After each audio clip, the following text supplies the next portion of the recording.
اب ہم اللہ کے نام سے سورہ توبہ کا آغاز کر رہے ہیں۔ یہ سورہ مبارکہ تجزیے کے اعتبار سے قرآن حکیم کی مشکل ترین صورت ہے۔ اس میں کئی خطبات ہیں جو مختلف مواقع پر نازل ہوئے ہیں، اور چونکہ قرآن مجید میں یہ چیز محفوظ نہیں ہے کہ کون سا خطبہ کس وقت نازل ہوا، اس کے حوالے سے بڑی تحقیق کی ضرورت ہوتی ہے، اور جن لوگوں نے اتنی تکلیف گوارا نہیں کی ہے وہ بہت سے مغالطوں میں خود بھی مبتلا ہوئے ہیں اور دوسروں کو بھی مبتلا کیا ہے۔ بہرحال پہلی بات تو یہ سمجھیے کہ یہ سورہ مبارکہ دو بڑے بڑے حصوں پر مشتمل ہے۔ پہلا حصہ پہلے 5 رکوعوں پر مشتمل ہے اور دوسرا حصہ 11 رکوعوں پر مشتمل ہے۔ فلسفہ دین اور فلسفہ رسالت کے اعتبار سے ان دونوں حصوں کے مابین فرق یہ ہے کہ نبی اکرم صلی اللہ علیہ وسلم کی بعثت ہوئی تھی، براہ راست بعثت جن میں سے آپ خود تھے، یہ بعثت خصوصی ہے، بعثت خاصہ ہے کہ جو مشرکین عرب کی طرف ہے، بنی اسماعیل کی طرف ہے۔ ایک آپ کی بعثت عمومی ہے پوری نوع انسانی کی طرف، آپ دو بعثتوں کے ساتھ مبعوث فرمائے گئے۔ آپ کی جو بعثت خصوصی ہے الی اہل العرب، بنی اسماعیل، مشرکین عرب، چونکہ آپ انہی میں سے تھے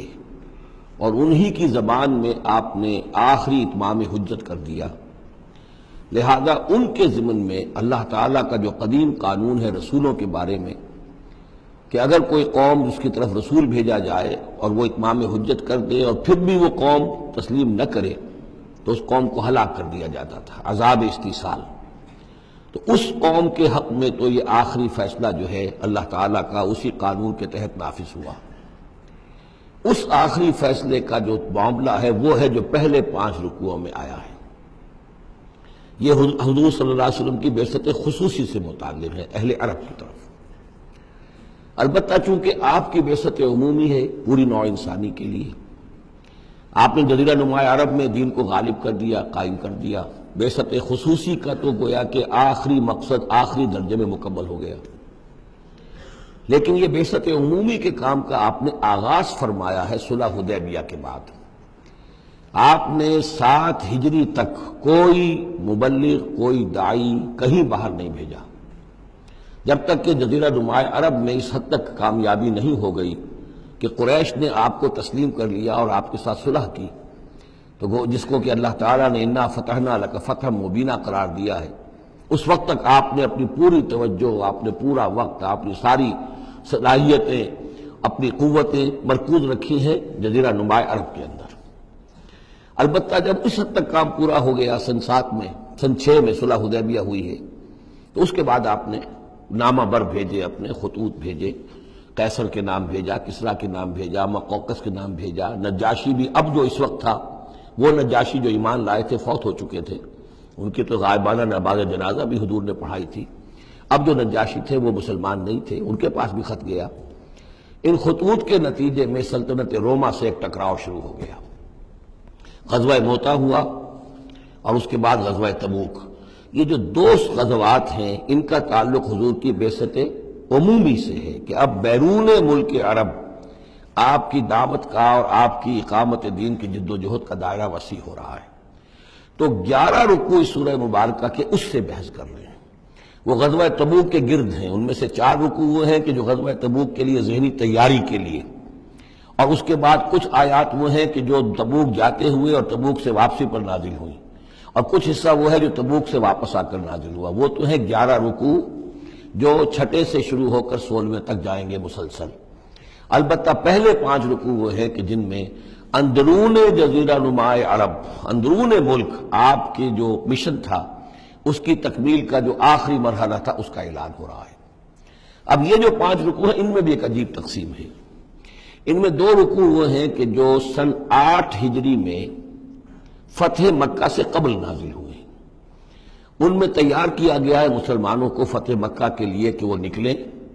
اور ساری رد و قدا ہو رہی ہے کچھ لوگوں کی طرف سے، کچھ منافقین کی طرف سے، کچھ سادہ دل مسلمانوں کی طرف سے، نیک دل مسلمانوں کی طرف سے، کچھ ایسے لوگوں کی طرف سے کہ جن کے وہاں رشتہ دار ہیں، کہ اب اگر جنگ ہوگی اور جا کر ہم حملہ کریں گے مکے پر تو اس سے یہ ہے کہ ان رشتہ داروں کو بھی غضب پہنچے گا۔ کچھ ایسے مسلمان تھے جن کی فیملیز وہاں تھیں اور انہیں اندیشہ تھا کہ وہ کہیں جب یہ چکی پیسے گی تو کہیں گندم کے ساتھ گھن بھی نہ پس جائے۔ تو ایک رد و قدا ہے جو ان 2 رکوعوں میں آپ کو ملے گی کہ جو نازل ہوئے ہیں سن 8 میں فتح مکہ سے قبل، اور 3 رکوع وہ ہیں کہ جو نازل ہوئے ہیں سن 9 میں ذی قعدہ کے بعد۔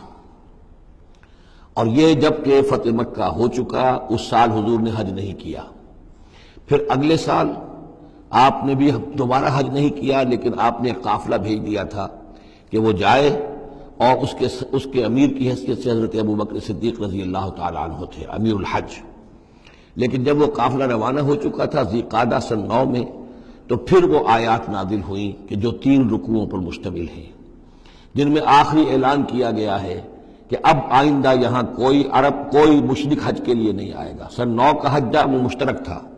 اس میں اہل ایمان بھی تھے اور اہل شرک بھی تھے، مشرکین مکہ بھی تھے، ان کو بھی اجازت تھی۔ اور وہاں اعلان کیا گیا کہ آئندہ مشرکین کے ساتھ اللہ کا کوئی معاہدہ نہیں ہے، اور ایک مہلت دی جا رہی ہے اتنے وقت معین کی، اس کے اندر یا تو وہ اسلام لے آئیں اور یا ان کا قتل عام ہو جائے گا۔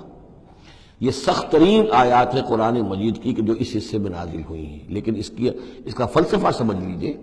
یہ قائم مقام ہے اس عذاب استیصال کے جو عذاب قوم نوح پر آیا، قوم ہود پر آیا، قوم صالح پر آیا، قوم شعیب پر آیا، سدوم اور عمورہ کی بستیوں پر آیا، آل فرعون پر آیا۔ وہ اب مشرکین عرب پر اس لیے آنا ضروری تھا کہ ان کی طرف حضور بھیجے گئے، انہی کی زبان میں کتاب اتار دی گئی، ان پہ اتمام حجت ہو گیا، حق مبرہن ہو گیا۔ اب اگر وہ ایمان نہیں لا رہے ہیں تو عذاب استیصال کے مستحق ہو چکے ہیں۔ البتہ یہ کہ انہیں پہلی قسط جو دی گئی عذاب کی وہ تو غزوہ بدر کی شکل میں تھی، اب آخری یہ ہے کہ چیلنج کر دیا گیا کہ اب اتنی مدت کے اندر اگر تم ایمان لے آؤ گے تو تمہاری خیریت ہے، نہیں لاؤ گے تو تمہیں قتل کر دیا جائے گا۔ اور اس میں خود بخود امپلائڈ تھی یہ بات کہ اگر تم نہ ایمان لانا چاہو نہ قتل ہونا چاہو تو جزیرہ نماء عرب کو خیر بات کہہ کے چلے جاؤ، جہاں سینگ سمائے چلے جاؤ، اب عرب میں نہیں رہ سکتے۔ اس جزیرہ نماء عرب کو پاک کر دیا جائے گا شرک سے۔ تو 2 رکوع وہ 3 یہ، اب اس میں ایک اور کمپلیکیشن ہے، یہ 2 رکوع پہلے اور 3 رکوع بعد میں، ترتیب زمانی تو یہ ہے، ان 3 رکوعوں کا ایک رکوع پہلے نکال کے لے آیا گیا ہے۔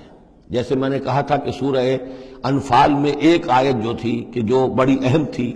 اور جو بڑی یوں سمجھیے کہ ایک حساس مسئلے پر تھی کہ مال غنیمت کا کیا ہوگا، اس کو پہلے لے آئے، حالانکہ اس کا اصل حکم، اس کی اصل بحث جو ہے وہ سورت کے اندر چل رہی ہے، جا کے وسط میں آ رہی ہے۔ اسی طریقے سے قرآن کا اسلوب ہے کہ جو خاص بہت اہم شے تھی، اگرچہ وہ ان 3 رکوعوں سے متعلق ہے جو بعد میں نازل ہوئے ہیں، لیکن ان کو پہلے سب سے پہلے صورت میں رکھ دیا گیا ہے۔ تو گویا کہ پہلے 5 رکوع بھی 3 حصوں میں ہیں۔ پہلا رکوع جو 6 آیات پر مشتمل ہے، یہ وہ 6 آیات ہیں جن کو دے کر حضرت علی کو بھیجا حضور نے صلی اللہ علیہ وسلم، وہاں جا کر حج کے اعلان کرو، اعلان عام کر دو میری طرف سے کہ اب مشرکین کے ساتھ کوئی معاہدے نہیں۔ اس کے بعد وہ 2 رکوع ہیں جو ایک سال پہلے جو ہے نازل ہوئے ہیں فتح مکہ سے قبل۔ پھر 2 رکوع وہی ہیں کہ جو ان 6 آیات کے تسلسل میں ہیں جو ذی قعدہ سن 9 ہجری میں نازل ہو رہے ہیں۔ تو یہ 3 حصوں میں پہلے 5 رکوع ہیں، لیکن ان 5 رکوعوں کا تعلق محمد رسول اللہ صلی اللہ علیہ وسلم کی بعثت خصوصی کا جو تکمیلی مرحلہ ہے در حقیقت اس سے ہے۔ صدق اللہ العظیم۔